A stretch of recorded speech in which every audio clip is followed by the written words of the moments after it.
Hi guys, welcome to Learn Electronics Repair. This is back again. So this is the Dynacord Powermate1000 I repaired, well, sort of, before Christmas. And this is badly distorted on one channel, okay? So it has built an amplifier, one channel is working, one channel is very distorted. And it has a faulty transistor, which is a driver transistor, or one of the driver transistors on one of the amplifiers. So you have an NPN and a PNP, one of them is faulty. And as I recall, it was open circuit base emitter. So I didn't have the parts at the time, I gave it back to the guy. He's asked me a couple or three times since, can I actually complete the job? But he always wants it back like the same day, because he's working bars, I guess, or hotels or somewhere. Seems to be a very busy guy. I'm not sure what he actually plays or does. But he said, he called me yesterday and said, oh, can I bring it you tomorrow? Which now, of course, is today in the morning, and I don't need it back till tomorrow evening. So you've got it for a whole day until tomorrow. And I said, look, I can't guarantee a next day service, but I'll have a go, you know. So on that basis, it's here. I'm going to try and fix it. But I have told him it's not my problem if I can't fix it in the time allotted. And he understands that. So on that basis, I accepted it. Right, so transistors, what does it need? Well, there are a few versions of this mixer amplifier actually. This I think is not exactly the one I have here, but it's that transistor. Okay. Or this one, don't quite remember. So you can see this is the driver that drives all the bases, and this is base emitter open circuit on one of them, which means that only one half of that channel is actually working, hence the very distorted sound. So I ordered some transistors. These are the correct ones for the amplifier I have, MJL3281, you'll see that when I open it up. These were bought from AliExpress as used. Well, I'm not quite sure how used they are. Usually the legs are shorter than that, but yeah, I bought them as poles. They were sold as such. So hopefully one of those is going to fix it. Let's get the whole thing apart, and then you'll see that these are actually the correct transistor, and maybe we can do some tests on them. So having removed far more screws than seems strictly reasonable, this is the 1200 or 1600 PCB, as I seem to remember, but this is actually a Powermate1000. I've seen this a few times now, so not particularly surprised. Unfortunately, when you get to this point, you might think, well, I can do the job now. But in actual fact, you can't, because you need to get all this out, and you need to get all this off. And to get all this off, you have to get those out. It's like everything's in the way. Okay, so I will continue. And now you might feel like you're getting somewhere, and you are, but you haven't got there yet. So it's one of these transistors. It was a faulty one, probably the one I cleaned to get the number of it actually. So you still have to unbolt all this PCB. It's held down with a lot of bolts basically, so you need a socket, or I use screwdriver with a socket attachment on, okay, and then unbolt all them, and then you can get the PCB out. Okay, and that took me 40-45 minutes. Yeah, that's the fastest I've ever actually disassembled one of these things. And now we have our faulty transistors, or transistor. So one channel is actually working, and the other one is badly distorted, as I mentioned. Base collector, base emitter. This will be the PNP, base collector, base emitter. So PNP, I think.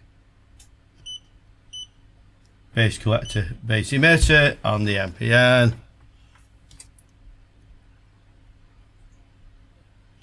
Base collector, and open circuit base emitter. And we can see MJL3281A, which is actually that one. This one, oh no, in fact they're both A. So both of these should be suitable replacements. And it looks very much like that logo, actually. But not exactly the same.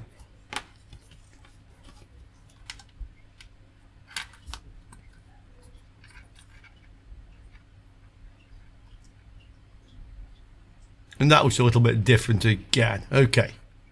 Well, that's interesting because I've unsoldered it and this leg just came out. Just literally came out of the transistor.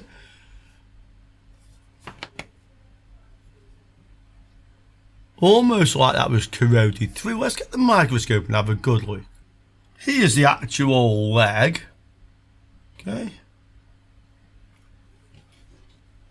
And this is the transistor, if I can get it to focus on that. I have to say, that's the first time I've really seen that. It's hard to get it to actually focus on it. Yeah, that's about the best I can do. I wonder if we poke the meter probe down that where the leg came from, it actually reads like a diode junction. Yeah. Look, I can actually read the junction, so electrically that's okay, but why the legs come off? I would only have to say that something has got in there, yeah? Corroded it. Have you guys ever seen the likes of that before? That's where it came from, and I mean there's no more or less dust and dirt and corrosion in this area than I'd normally find in these things. Okay, well, I think that kind of supports the fact that previously when I looked at this and actually found that fault, I tested all these transistors on this side of the amplifier, compared the readings with the other one, it all looked okay. I looked at the pre-drivers, it all looked okay, only that had failed. And I'd have to say, I don't think that failed electrically, I think it failed physically. And I'm pretty sure some of you will agree with that. Next question, are these any good?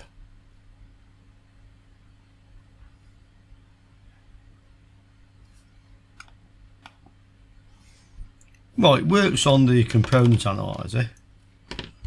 Another one of these just fell off, I have to fix that, but for now we can measure these at least.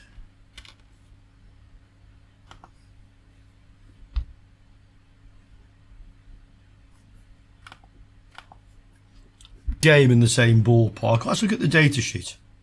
So 15 amp. The 3281A is the NPM, which is what we have.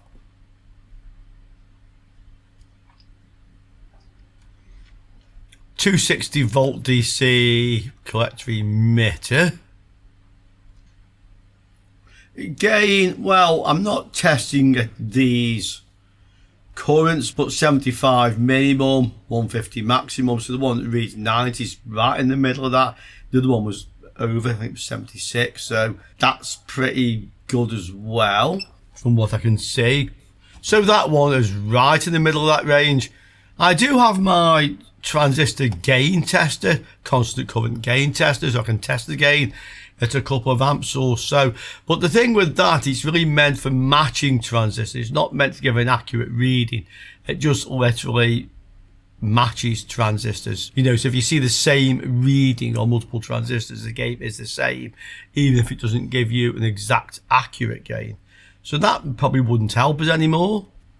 I can try the maximum voltage test, so let's see if it will withstand the rated 260. Okay, so hold the button and just slowly turn the voltage up.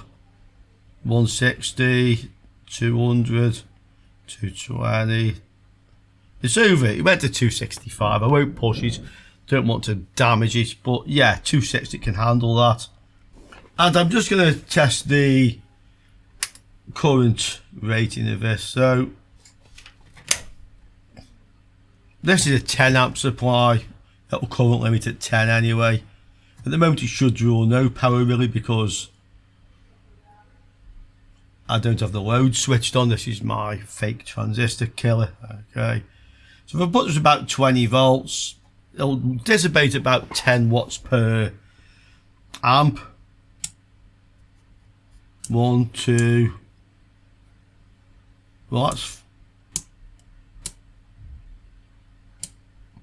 that's 10 amps, okay, and it's quite happily passing that. I won't let it overheat, but it was handling 10 amps, which was the current limit. So I'm happy enough those transistors are very likely to be genuine and certainly to be suitable. So let's fit this and see if the amplifier now works. There's no insulating washer, micro washer, anything under these.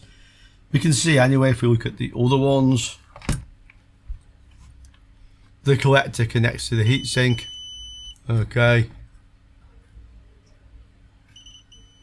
Yeah.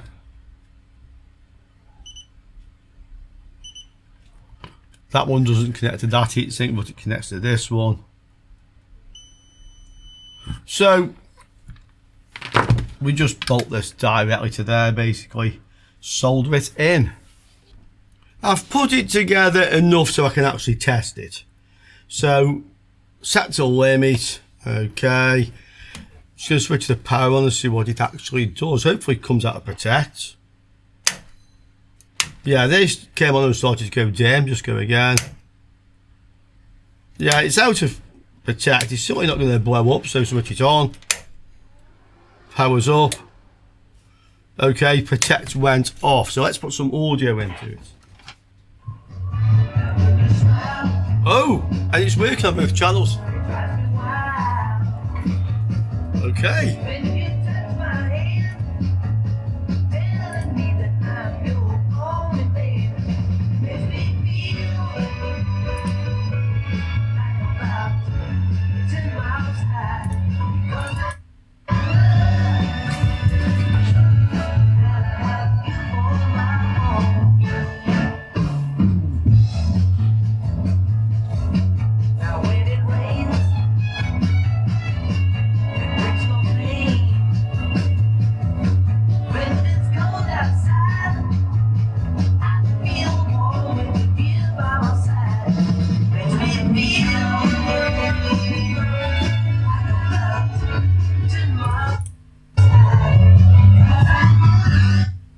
Okay, so fixed. Yeah, I'll let him have this back. He can use it tomorrow night and I'm sure he'll be very happy.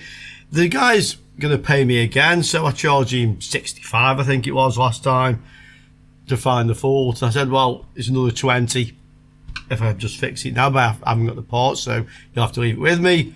And he just didn't want to do that. Sorry, the buzzing was coming from my mixer, by the way. So I said, well, it's going to be another 65, you know, I've got to take it all apart again. And it's like a couple of hours work to dismantle it, fit the part, and remantle it, there's the word, eh? Yeah, remantle it.